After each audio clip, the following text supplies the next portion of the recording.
One of the most common questions I hear from both Christians and non-Christians is this one about why are there so many Bibles, and which one is right? And so you might have some familiarity or a lot of familiarity about how that works, but it never hurts to get a refresher because you just get more ways to kind of talk about the same thing.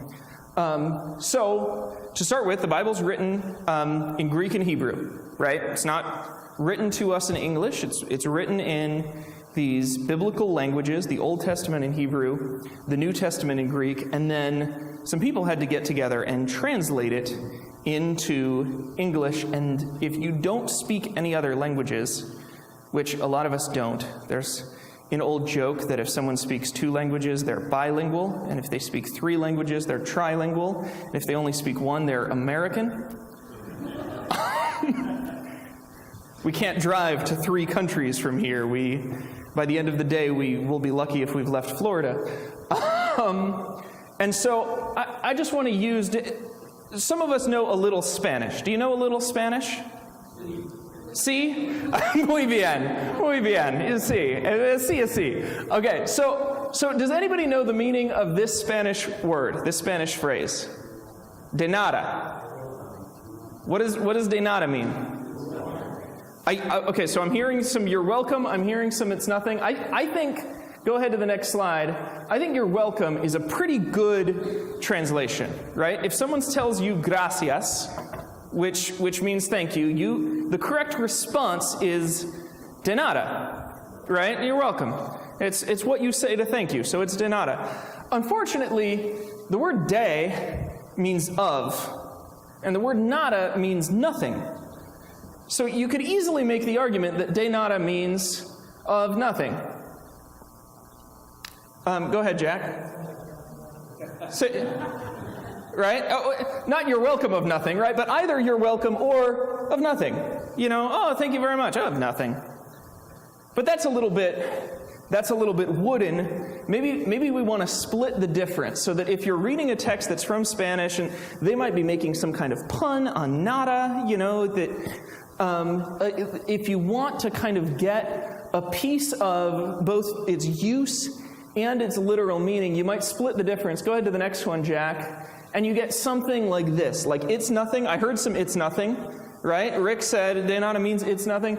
Or I like it's no problem, right? It's a little more casual. That's something I might really say to someone who says thank you, but it's still got that no in there. But of course, the Spanish word problema isn't really there, just like welcome isn't really there. So there's this spectrum of how kind of informal you're going to be versus how formal you are in your translation of a word like de nada.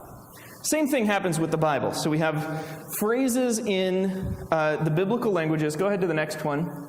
And they get translated in different ways. They get translated either towards a more readable, more approachable, but honestly pretty changed version of it to kind of, some people use thought for thought as the example, or a dynamic translation. So a lot of children's Bibles do this, right? They take the ideas in Scripture and they adjust them and they make them just easier to read and understand. Or you kind of compromise a little bit and you try to do a little bit of both, which is kind of that it's nothing thing, and you jump in the middle. And you can do that more and less. So the NIV does it a little bit more dynamically. They do it a little bit more informally. They still give you hints at the original Greek and Hebrew meanings, but not, not as close. Or the NRSV, which is what we normally read. I think the CEV is what our children's Bibles are. Some of them are NCV. The NRSV is what we normally read in church. That's more direct, more literal, trying to represent the Greek words before the English meanings. And you really won't see it's nothing. You really won't see people who directly translate, for instance, when Sarah's going to have a baby and she's old, the literal Hebrew says she's full of years.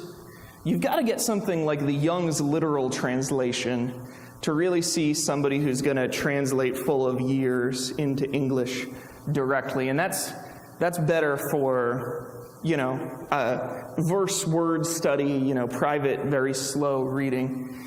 In general, and I have thought bubbles here, I find that they're all good, and it's all the same Bible, right? There's only one Bible in Greek or in Hebrew. It doesn't change. It's not going. There's no controversy over what meanings are in the Bible. There's only controversy over how you translate things like denata. I find that this stuff, we call this dynamic translation. Go ahead to the next slide. Is better for Hebrew. Hebrew is just a wishier, washier language. You're more likely, there are fewer words in Hebrew, and you're not going to pick the word that has the most precise meaning. You're going to pick the word that rhymes or, has the right feel to it. And so I find that the more dynamic you are, the better you are for the Hebrew, which is what the Old Testament is written in.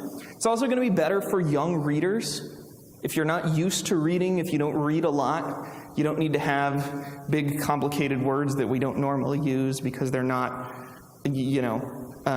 just because they're closer to the meaning of a Greek word. And it's better for reading large passages. If you want to sit down and read an entire book, you probably want a dynamic translation, especially if that book is one of the long ones, like Genesis or Isaiah. On the other hand, over here, these NRSVs and the more direct translations, I like those better for Greek. It's just my personal opinion. Go ahead, Jack. I use them a lot in college ministry and with nerdy people.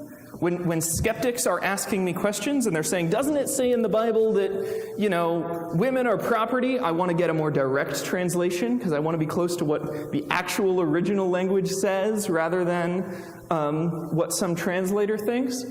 And it's better for if you're reading a smaller portion, you're reading more carefully. And so hopefully that gives you just some verbiage to kind of talk about these sort of differences.